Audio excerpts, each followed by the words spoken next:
कृष्ण करुणा सिंधु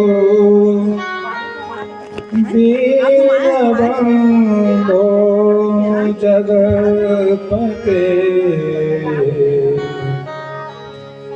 गोपेश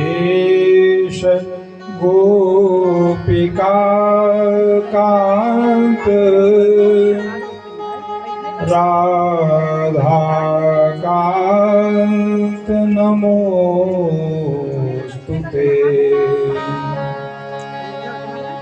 नमो नलिननेत्राय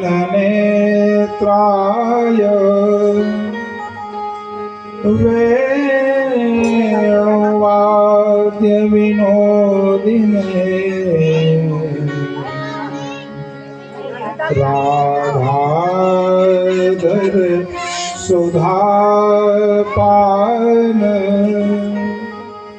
शालिने वनमालिने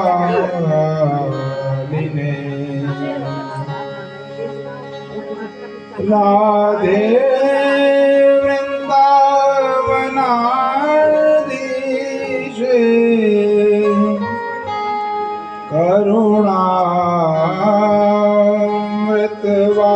करुणामृतवाहिनी कृपया निज पादाब्ज दास्यं मह्यं प्रदीयताम्।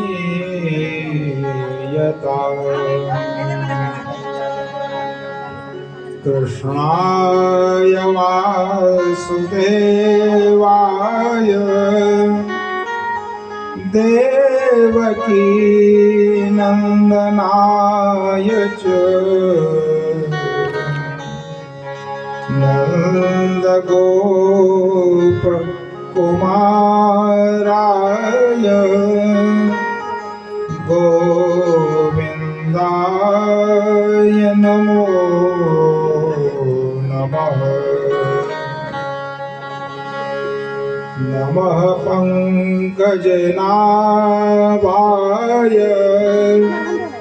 नमः पंकजमालिने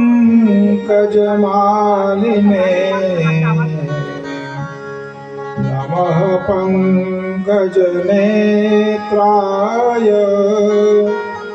नमस्ते पंकजाग्रये।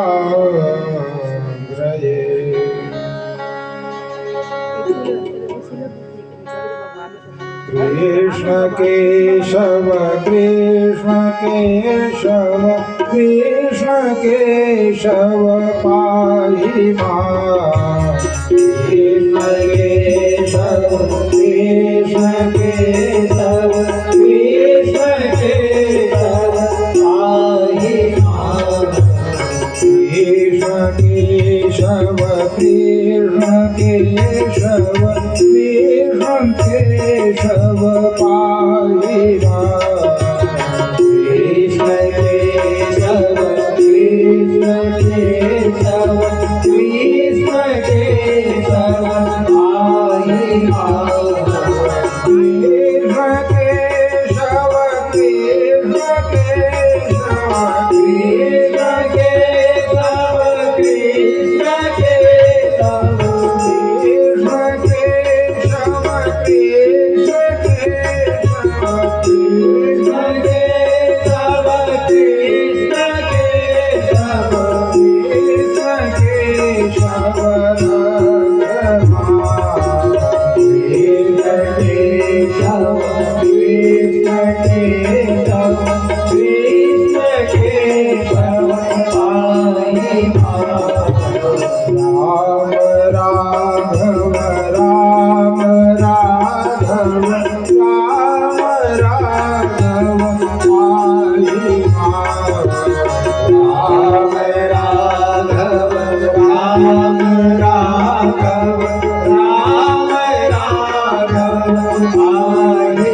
बोलिए वृंदावन बिहारी लाल की जय।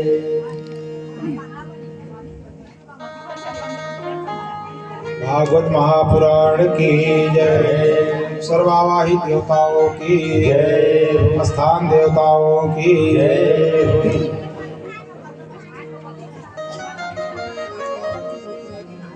अखिल ब्रह्मांड नायक गोलोकेश्वर ब्रजेश्वर रासेश्वर निकुंजेश्वर भगवान श्री कृष्ण जी की महती कृपा से प्रत्यक्ष कृष्ण स्वरूप भगवान जी की वांगमयी मूर्ति इस दिव्य महापुराण का हम श्रवण कर रहे हैं।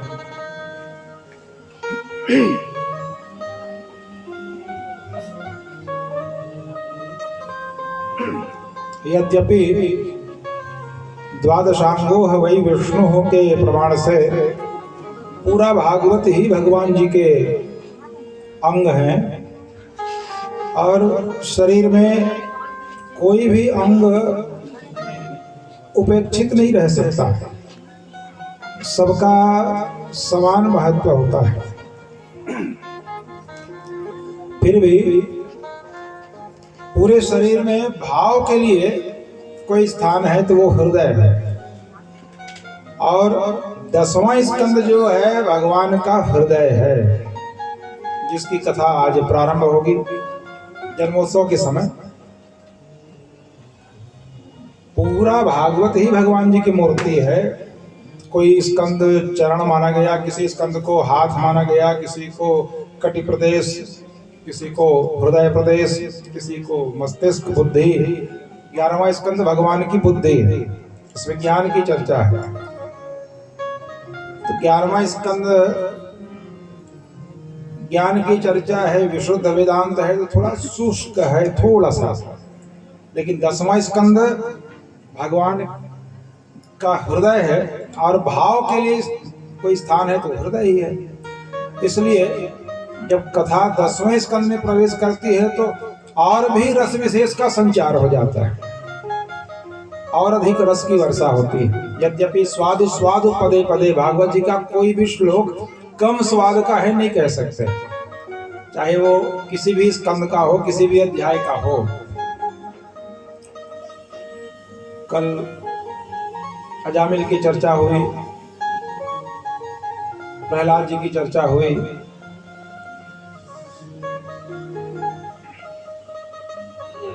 आज गजेंद्र मोक्ष से कथा प्रारंभ करते हैं। गजेंद्र मोक्ष, फिर समुद्र मंथन, फिर वामन अवतार। उसके बाद फिर अम्बरीश, हरिश्चंद्र जी, राम जी और कृष्ण जन्मोत्सव। कुछ और अन्य कथाएं भी होंगी, लेकिन प्रमुखता से ये कथाएं होंगी। पहले एक छोटा संकीर्तन कर ले, नाम कीर्तन।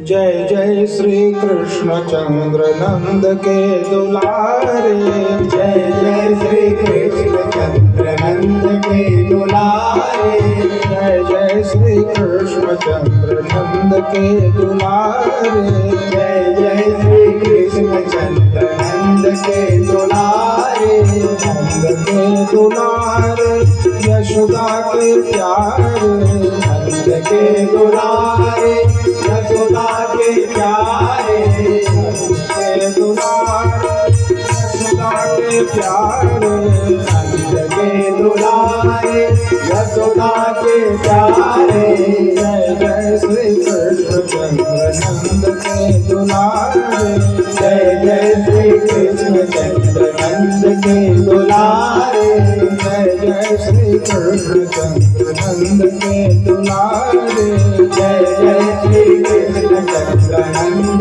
के दुलारे, नंद के दुलारे संत रखवारे, नंद के दुलारे संत रखवारे, नंद के दुलारे संत रखवारे, नंद के दुलारे संत रखवारे, जय जय श्री कृष्ण नंद के दुलारे, जय जय श्री कृष्ण चंद्र नंद के दुलारे, जय जय श्री कृष्ण चंद्र नंद के दुलारे, जय जय श्री कृष्ण चंद्र नंद के दुलारे। बोले श्री कृष्णचंद्र भगवान की जय हो। गजेंद्र मोक्ष। गज माने हाथी, गजेंद्र माने हाथी के समूह का मुखिया। हाथी में हाथियों का जो समूह होता है उसमें सबसे वृद्ध जो होगा वो मुखिया होगा, ऐसा नहीं है। जो सबसे बलवान होगा वो भी आज की स्थिति में कोई भी नर हाथी उसको चुनौती दे सकता है, और चुनौती देने वाला यदि जीत गया तो पुराना मुखिया रिटायर हो जाएगा, उसे अन्य हथनियों से गर्भाधान का भी अधिकार नहीं होगा। जो मुखिया होगा वही जो है वंश को आगे बढ़ाएगा। जो सर्वश्रेष्ठ हो ये लगभग सभी पशुओं में है। ये जो हाथी था, अच्छा, हाथी की कथा को भला भागवत में स्थान क्यों मिला होगा? जैसे किसी का पेपर में भी नाम आ जाए, जिसको ताजा समाचार कहते हैं आजकल, इतना ताजा कि कुछ घंटे में बासी हो जाता है, और ये पुराना समाचार है, हजारों साल से भी ये पुराना नहीं हुआ। अब पढ़ लिए हटाओ नहीं कहेंगे, न रद्दी में बेचेंगे नहीं, सम्मान बना रहेगा। तो ताजा समाचार में नाम आ जाए कोई बहादुरी नहीं है, इस पुराने समाचार में नाम आ जाए तो बहादुरी का काम है। तो हाथी ने ऐसा क्या किया था कि भागवत जी में स्थान मिल गया? तो हाथी कौन है? हाथी है हम सब। ये सभी पात्र हम ही हैं, और इनके माध्यम से अपने आप को हम समझ रहे हैं। कथा प्रायः सभी जानते हैं कि हाथी बहुत बड़े समूह का मुखिया था। न तो शत्रु का भय था, न रोग का भय था, न राज्य भय था, चारा की कमी नहीं है, पानी की कमी नहीं है, बहुत बड़ा परिवार है, माने अनुकूलता ही अनुकूलता है जीवन में। सिंह तक इससे डरते थे। एक बार पानी पीने गया किसी नए तालाब में और मगर ने पकड़ लिया। बहुत दिनों तक लड़ा, अंत में भगवान जी को पुकारा और भगवान जी ने आके बचाया। ये मूल कथा इतनी। हाथी है हम सब जीव, हमारा परिवार ही हाथी का समूह है। और तालाब क्या है? वैसे भी हम भवसागर पे रहते हैं, लेकिन हमारा घर ही तालाब है। और हाथी जल क्रीड़ा समासक्त था परिजनों के साथ। हम भी घर में जो भी व्यवहार करते हैं वही जल क्रीड़ा है। परिवार के साथ खेलते हैं, बोलते हैं, रहते हैं, ये सब जल क्रीड़ा है और इसी में हम समा सकते हैं। इसी को जीवन मान बैठे हैं, सब कुछ मान बैठे हैं। जल क्रीड़ा समासक्त हो रहे हैं हम सब। अब मगर क्या है? काल। ऐसा कोई घर नहीं जहां काल रूपी मगर घात लगाए न बैठा। तो काल रूपी मगर जब जीव रूपी हाथी को पकड़ के भव सागर में डुबाने लगे तो वो जीव भगवान को पुकारे और भगवान जी आके बचाएंगे। यही गजेंद्र मोक्ष का दार्शनिक पक्ष है। इसलिए स्थान मिला। हम लोग भी जब जीवन में अनुकूलता आती है ना तो भगवान को भूल जाते हैं, मृत्यु को भूल जाते हैं। कितने लोगों को मरते देखा, कितने लोगों के अंतिम संस्कार में सम्मिलित हुए, लेकिन सजग नहीं हुए। यह स्थिति मेरी भी होगी, इधर ध्यान नहीं गया। और जाता भी है तो 1-2 घंटे ही रहता है, फिर हम सामान्य हो जाते हैं।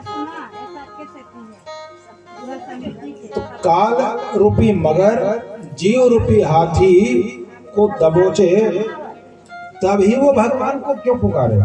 पहले भी पुकारे, शुरू से पुकारे।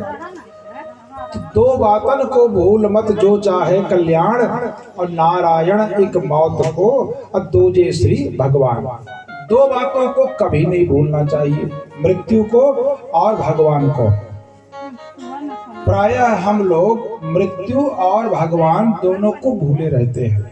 मृत्यु और भगवान दोनों को भूल जाते हैं और इसी प्रकार एक बेहोशी सा जीवन जीते रहते हैं। जिनको भी मृत्यु और भगवान दोनों याद रहे वो माया मोह में नहीं फंसेंगे। हाथी ने जब मगर ने पकड़ लिया तो भगवान को पुकारा, नारायणाखिल गुरु भगवन नमस्ते। भगवान जी को पुकारा। कितने दिन बाद पुकारा? ऐसा लगा मानो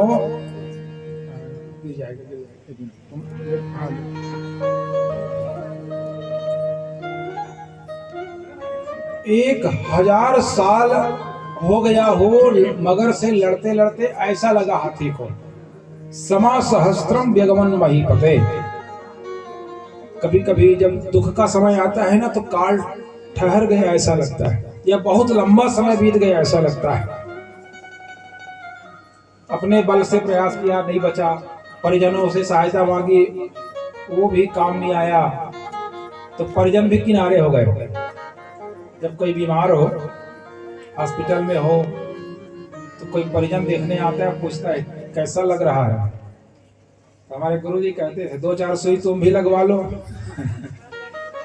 और 2-4 कड़वी गोली खा लो तो पता चल जाएगा कैसा लग रहा है। तो बस बाकी लोग केवल शब्दों से पूछ सकते हैं, पीड़ा को कोई बांट नहीं सकता। सुई की चुभन हमें ही सहनी पड़ेगी, कड़वी दवा हमें ही खानी पड़ेगी, ऑपरेशन होगा तो चीर फाड़ हमारा ही होगा, अब मरेंगे तो भी हम ही मरेंगे।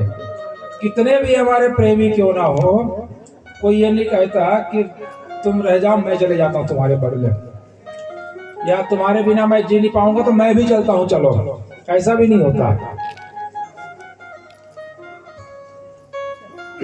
हाथी को सबने छोड़ दिया, परिवार वाले भी छोड़ के चले गए। तब उसने भगवान जी को पुकारा, और संस्कृत श्लोकों में हाथी ने भगवान को पुकारा। हमारे लिए तो लज्जा की बात है अगर हमें याद ना हो तो। हाथी ने एवं व्यवसितो बुद्ध्या समाधाय मनोहृदय जजाप परमं जाप्यम प्राग्जन्मनि अनुशिक्षितम। पिछले जन्म में जो याद किया था उन्हीं संस्कृत श्लोकों से उसने भगवान को पुकारा। बुद्धि भी तो वही रहती है, तो पिछले जन्म में जो याद था वो याद हो गया, भगवान जी को पुकारा। गजेंद्र ने स्तुति को पढ़ेंगे तो एक भी बार ये नहीं कहा कि मुझे इस तालाब में डूबने से बचाओ, एक बार भी नहीं कहा कि मुझे मगर से बचाओ। हाथी ने कहा प्रभु मैं भाव सागर में डूब रहा हूं, मुझे यहां से बचाओ। इस तालाब में शरीर के डूबने की चिंता नहीं की, भाव सागर में स्वयं के डूबने की चिंता की और कहा मुझे मुक्ति चाहिए। किसी देवता का नाम नहीं लिया उसने, ब्रह्मा जी बचाओ, विष्णु जी बचाओ, शिव जी बचाओ नहीं कहा। तो भगवान जी आए और इतनी हड़बड़ी में आए, कभी कभी देरी पुकारने में हो जाती है। द्रौपदी कहती थी हे द्वारिकाधीश, तो भगवान द्वारिका से आते समय लगेगा। हे बैकुंठाधिपति, तो बैकुंठ से आएंगे। और हे घट घटवासी कहते तो तुरंत प्रकट हो जाते हैं। तो हमारे भाव के अनुसार भी भगवान लीला करते हैं। तो भगवान जी प्रार्थना को सुन रहे थे, गरुड़ जी को बुलाया कि आज तुम्हारे गद्दी की परीक्षा है, भक्त डूब रहा है, जल्दी जाना है। तो कभी मैंने देरी किया है प्रभु? कहा देरी नहीं किया हो, लेकिन आज ना हो जाए तो बस आप बैठिए और चलिए। गरुड़ जी में बैठ गए भगवान जी, चक्र को पहले से याद कर लिया। लक्ष्मी जी ने पूछा इतनी हड़बड़ी में कहाँ जा रहे हैं? भगवान जी ने कहा गज, पूरा वाक्य था गजराज डूब रहा है, बचाने जा रहा हूं। गज कहा तो बैकुंठ में थे और राज कहा तो पहुंच गए वहां तालाब में। ये गति है गरुड़ जी की, मन की गति से उड़ते हैं। तो लक्ष्मी जी ने केवल गज को सुना, राज शब्द नहीं सुन पाए।